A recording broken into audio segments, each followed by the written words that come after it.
Os portugueses estão em casa, mas o país está junto. E no Grupo Os Mosqueteiros estamos juntos para ajudar. Atentos a si e aos nossos, unidos a todos os profissionais de saúde e agentes de segurança que estão no terreno. Implementamos todas as recomendações da Direção-Geral de Saúde nas nossas lojas, armazéns e estruturas centrais para que todos se sintam seguros. Trabalhamos com os nossos parceiros para que neste momento mais difícil, nenhum bem essencial falte em sua casa. Mantemos o nosso compromisso com o preço real sempre baixo. Estamos unidos para vos ajudar, porque tudo o que fazemos por si. Intermarché, Bricomarché e Rodi. Juntos, pelo que é mais importante.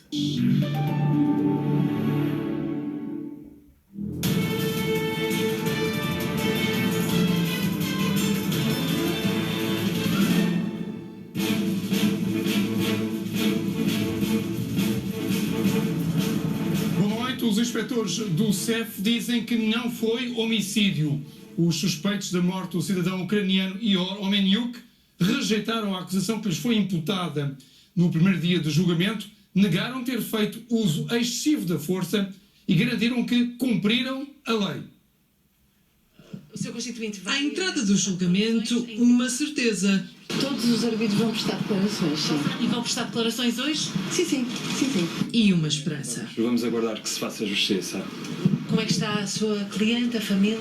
Aguarda com expectativas o início. No início, todos os advogados de defesa disseram que o país já condenou os arguidos. Houve um coro nacional de afirmação de que estas pessoas tinham torturado e assassinado o cidadão ucraniano. E os 3 inspectores do CEF negaram a acusação de homicídio e contaram pela primeira vez o que aqui aconteceu há quase um ano.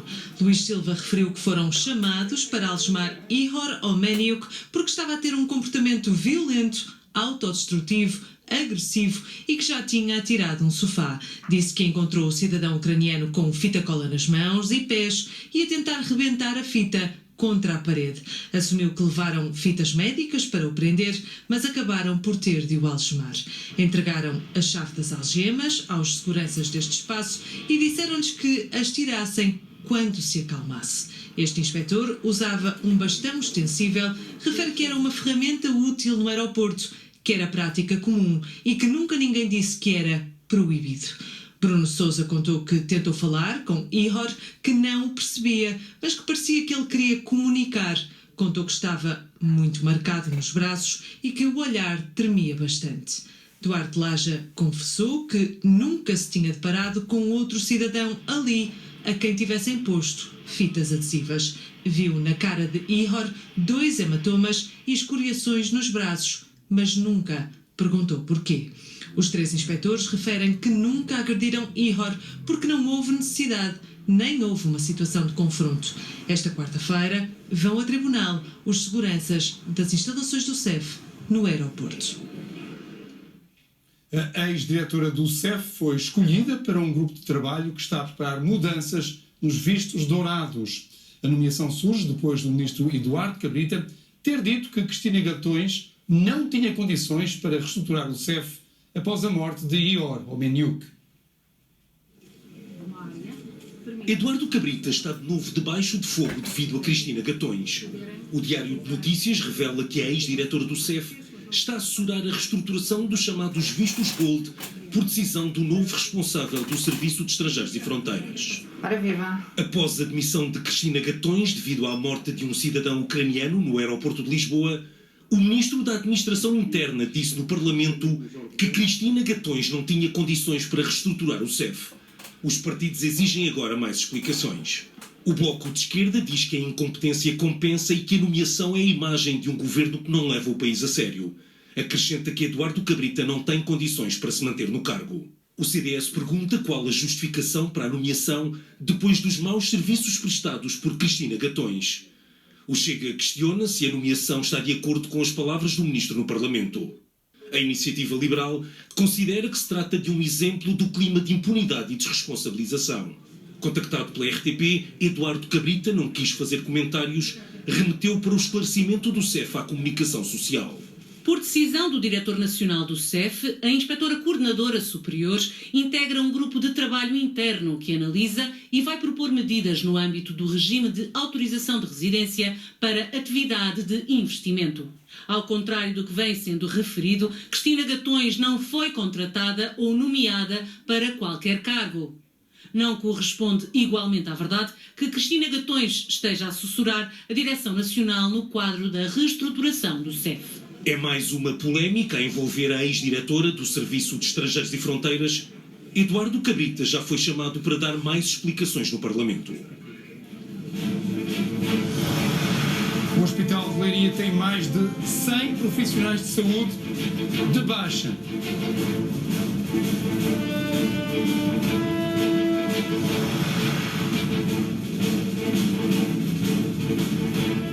As escolas só vão ter uma semana de férias na Páscoa. Além disso, os exames finais do ensino secundário poderão ser adiados.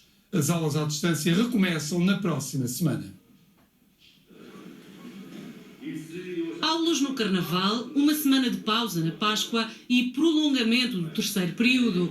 São as principais alterações no calendário escolar comunicadas esta terça-feira às escolas. Retoma-se na próxima semana, a 8 de fevereiro, em ensino à distância. Para compensar a pausa de 11 dias sem aulas, o Ministério decidiu eliminar a pausa letiva do Carnaval, alterar a pausa da Páscoa, alterar a data de conclusão do terceiro período. Para a maioria de 1.200.000 alunos do básico e secundário, as escolas vão continuar fechadas até nova ordem. Mas à semelhança do que aconteceu na primeira vaga da pandemia, há exceções. Terão direito a apoio presencial os filhos de trabalhadores essenciais, os menores sinalizados pelas comissões de proteção e alunos que a escola identifique como em risco de abandono escolar. Na grelha das aulas à distância, o Ministério relembra que deverá haver um equilíbrio entre as atividades síncronas e assíncronas em função dos diferentes níveis de ensino. Ou seja, haver distribuição de trabalhos escolares para diminuir o tempo em frente ao ecrã.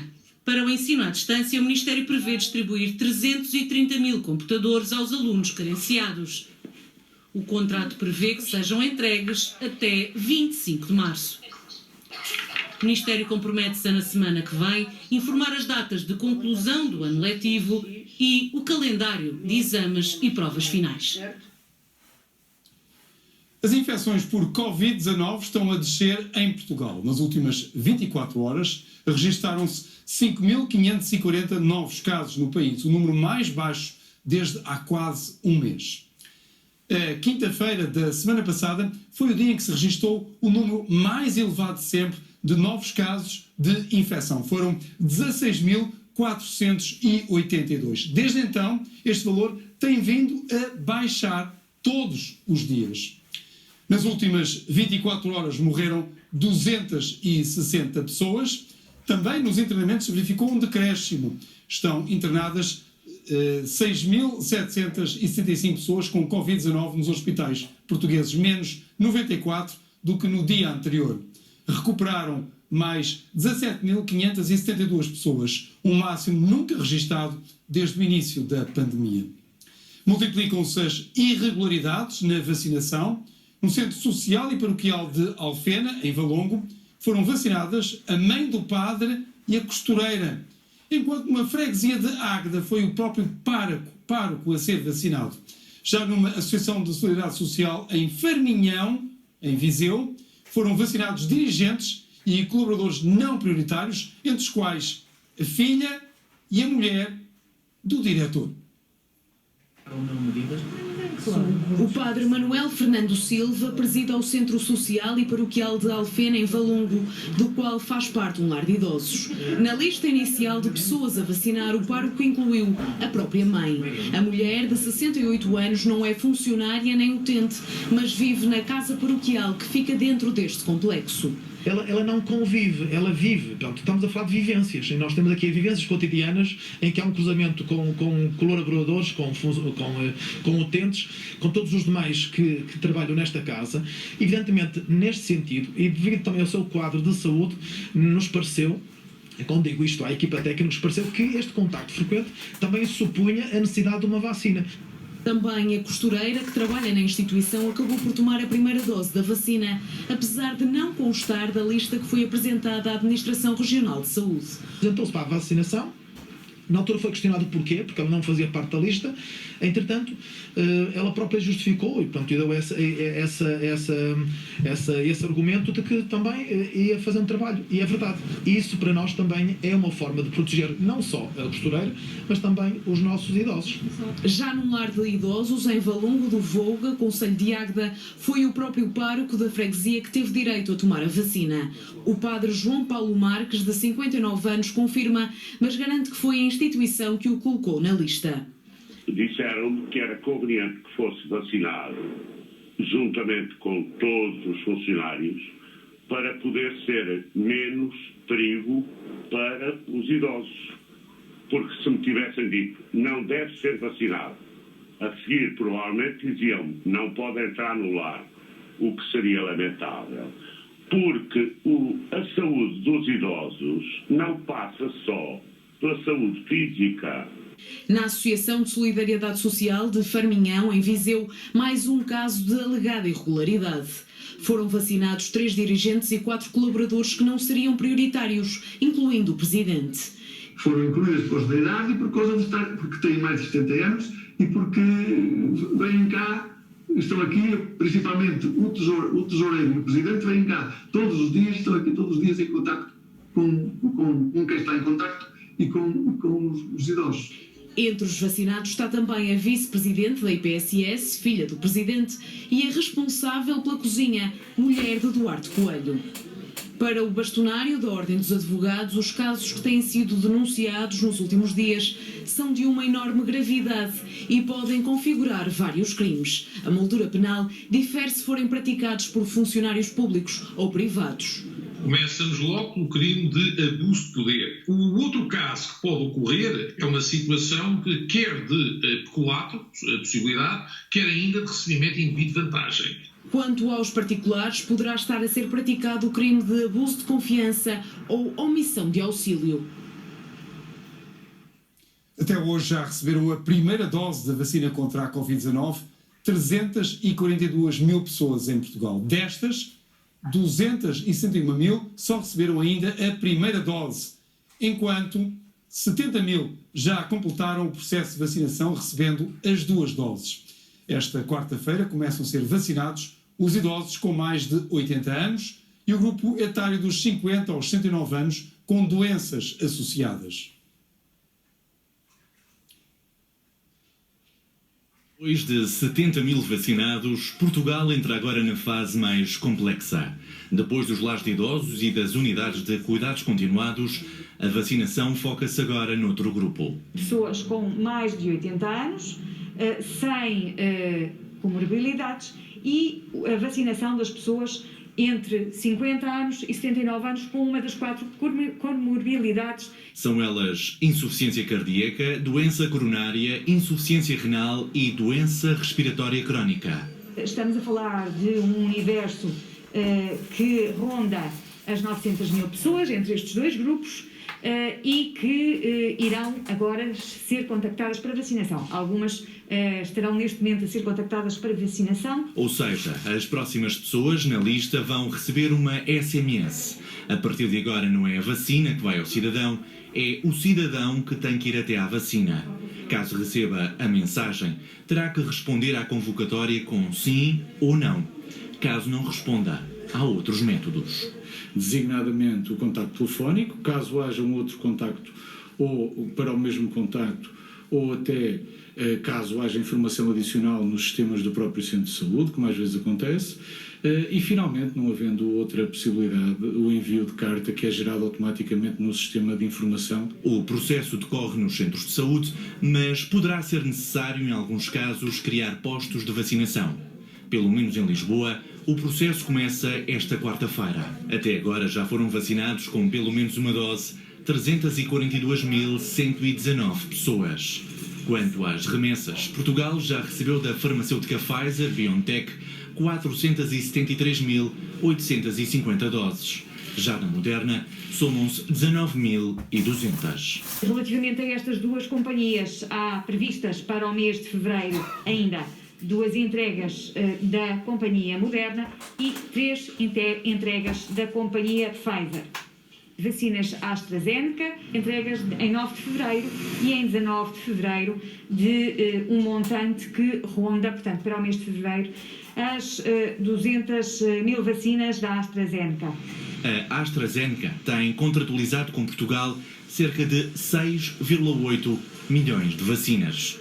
Quanto aos profissionais de saúde prioritários, esses também continuarão a ser vacinados esta semana. Os estudos clínicos revelaram que a vacina da Johnson & Johnson tem 85% de eficácia para impedir casos mais graves de Covid-19. Esta vacina necessita de apenas uma dose e espera agora a aprovação da Agência Europeia do Medicamento para começar a ser distribuída pela União Europeia. Já a vacina russa Sputnik revelou uma eficácia de 91,6% contra as formas sintomáticas da doença, segundo resultados publicados na revista médica The Lancet e validados por especialistas independentes.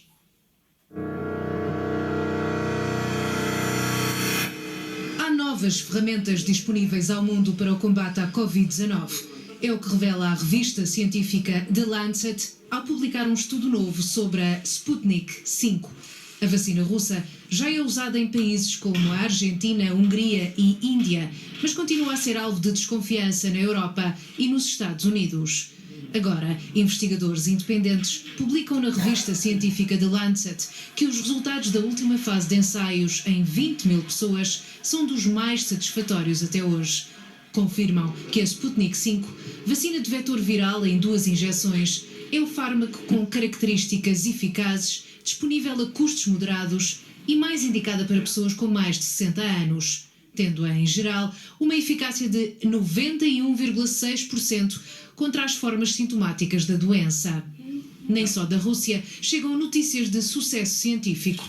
A Johnson & Johnson anuncia conquistas na 3ª fase de testes. Estamos a falar de 85% de proteção face a formas de Covid grave, consistente nos diferentes grupos, quer idade, quer doenças associadas. Foram recrutadas cerca de 44.000 participantes. São novidades de uma vacina de dose única testada em países atingidos pelas novas estirpes, com eficácia de 66% para os casos moderados a graves e 85% para os graves. O recrutamento ocorreu durante a segunda fase da pandemia, ou a segunda vaga da pandemia, e portanto já temos dados para as novas variantes, e estamos a falar de Estados Unidos, estamos a falar de América Latina e África do Sul. Durante o tempo de recrutamento, o vírus que estava a circular era o vírus com mutação. A vacina da farmacêutica americana ainda não está no mercado. Para fevereiro, aguarda com expectativa a aprovação dos dados preliminares por parte da Agência Europeia do Medicamento e da FDA, agência reguladora dos Estados Unidos. Marcelo Rebelo de Sousa vai ser vacinado já contra a Covid-19. O Presidente e mais 3 elementos do corpo clínico do Palácio de Belém irão receber a vacina de imediato. A vacinação do chefe de Estado é uma consequência da inclusão dos políticos no grupo prioritário da vacinação contra o novo coronavírus. Entretanto, Ferro Rodrigues disse que o processo de vacinação dos deputados está a decorrer em articulação com o Ministério da Saúde. O Presidente do Parlamento corrigiu a lista inicial de deputados, retirando 12 nomes do PSD e 3 do Partido Socialista. Neste momento, há 35 deputados na lista de vacinação prioritária. Em 2020, há no orçamento para 2020. Jerónimo de Sousa considerou incompreensível que o Governo não tenha ainda posto em prática medidas que estão no Orçamento de Estado. O secretário-geral do PCP quer vacinas rapidamente para todos e criticou os abusos no plano de vacinação. Num raio-x à situação da saúde e da pandemia, a análise do PCP não poupa ao Governo. É um facto, nós conhecemos as medidas que estão, portanto, contidas no Orçamento do Estado. E quando há um déficit de execução, alguma coisa, portanto, se torna incompreensível. Acho que O governo, tendo em conta a realidade, deveria ser mais audacioso na concretização das medidas que estão previstas, nas verbas que estão alocadas. Não são todas as respostas, mas seriam uma ajuda na crise sanitária e social. O PCP, de resto, entre outras medidas, quer incentivar o regresso de médicos e enfermeiros que emigraram e criar condições para que profissionais reformados regressem temporariamente ao ativo. Propõe ainda o pagamento a 100% do salário dos pais de crianças até aos 16 anos que fiquem em casa por causa do fecho das escolas. Quer ainda que as vacinas cheguem rapidamente a todos os portugueses e critica os abusos no plano de vacinação. Não pode ser, de facto. Os portugueses não percebem, num quadro de tanta aflição, de tanta dramatização, de tanta expectativa, tanta relação, tantas vacinas, existirem estes casos que, não sendo a questão fundamental da vacina para todos, naturalmente tem um efeito demolidor, digamos, nas preocupações dos portugueses. Já o Bloco de Esquerda apresenta quarta-feira um diploma no Parlamento para que os subsídios de quem ficou sem trabalho sejam prorrogados automaticamente. Não há cinismo parlamentar que possa ser um obstáculo à aprovação do que é de maior sensatez. Garantir já a prorrogação do subsídio de desemprego, do subsídio social de desemprego a esta gente que precisa. O Bloco ouviu dezenas de pessoas à distância nesta situação. Francisco Rodrigues dos Santos vai apresentar uma moção de confiança. O líder do CDS quer que o Conselho Nacional do Partido clarifique a sua posição depois de Adolfo Mesquita Nunes ter desafiado a sua liderança. É o contra-ataque de Francisco Rodrigues dos Santos. O líder do CDS vai apresentar uma moção de confiança e põe nas mãos do Conselho Nacional do Partido a decisão sobre a liderança. Posso dizer-vos que estou pronto para confirmar a legitimidade política da minha liderança no tempo e no lugar próprios. Por isso, solicitei ao Presidente do Conselho Nacional que convocasse uma reunião onde apresentarei uma moção de confiança à Comissão Política Nacional do CDS. Depois dos ataques de Adolfo Mesquita Nunes, que pediu a marcação de um congresso extraordinário e assumiu que está pronto para disputar a liderança do CDS, do eurodeputado Nuno Melo e da demissão de vários elementos da direção centrista, entre eles Filipe Lobo Dávila, Chicão deixa um aviso aos críticos, diz que não desiste. Comigo, o CDS continuará a ser um partido nacional, de norte a sul e ilhas, e nunca se reduzirá a um pequeno grupo da capital. A minha liderança não está, nem nunca esteve, preocupada com agendas pessoais, com vaidades políticas, nem com taticismos internos. Rodrigues dos Santos é presidente do CDS há um ano. Agora cabe aos conselheiros nacionais do partido decidir se vai continuar à frente do CDS e a decisão é já este sábado.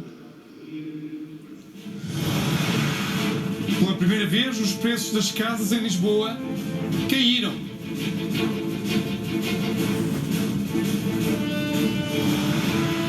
A economia portuguesa sofreu a maior queda desde que há registro. O PIB em Portugal desceu 7,6% em 2020. Um claro efeito da pandemia, com o país a viver grande parte do ano sob restrições. Na comparação em cadeia, podemos ver que foi no segundo trimestre do ano, entre abril e junho, que se verificou a contração mais forte, 13,9%. A curva corrigiu nos 3 meses seguintes, com a economia a subir 13,3%, mas acabou a reta final de 2020 a crescer apenas 0,4%. O Governo admitiu que este ano haverá uma evolução menos favorável do que esta. Por causa da pandemia, a economia vive há quase um ano ligada às máquinas, mas não impediu o trambolhão. A economia portuguesa caiu 7,6% em 2020. É a pior queda desde que há registro. 2 anos antes, o país estava a crescer acima de 2%.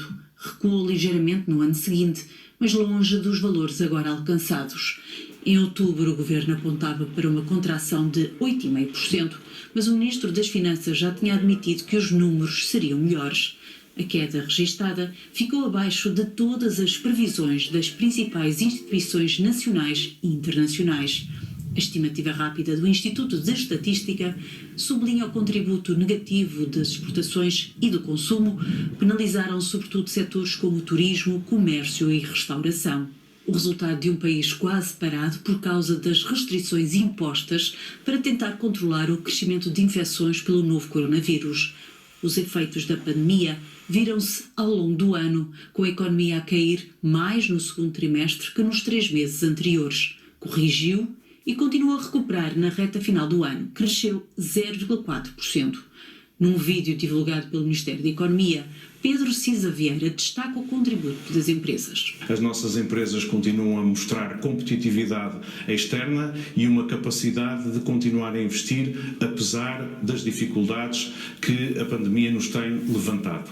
No entanto, num comunicado, o Ministério das Finanças antecipa números piores para 2021, com o novo confinamento generalizado decretado no país. A pandemia afetou o mundo inteiro. Em 2020, a economia da zona euro e da União Europeia contraiu mais de 6%, melhor que o valor alcançado por Portugal. Também países como França, Itália e Espanha registaram quebras acima da média europeia. Já a Alemanha terá recuado 5% no ano passado. A dívida pública atingiu o fim de 2020 com um novo recorde em percentagem do PIB. O endividamento público aumentou mais de 20 mil milhões de euros e a economia caiu 7,6%. Assim, a dívida passa de 117% em 2019 para 133% do PIB no final do ano passado. É um novo recorde e a maior subida anual desde pelo menos 1995, quando se iniciou esta série de indicadores. Ainda assim, a dívida pública fica abaixo da previsão do governo. Os portugueses estão a voltar à cidade da China, onde o Covid-19 apareceu, porque se sentem mais seguros lá.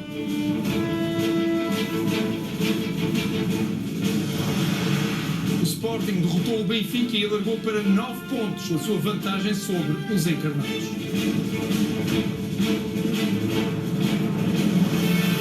São assuntos para a segunda parte do telejornal. Até já!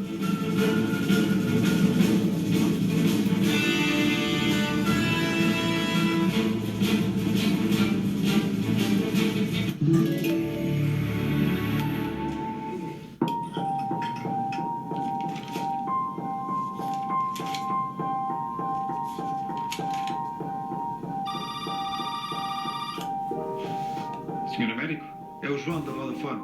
Olá, João. Olha, quero 2 cozidos para levar, pode ser? Sim, claro, vai já sair.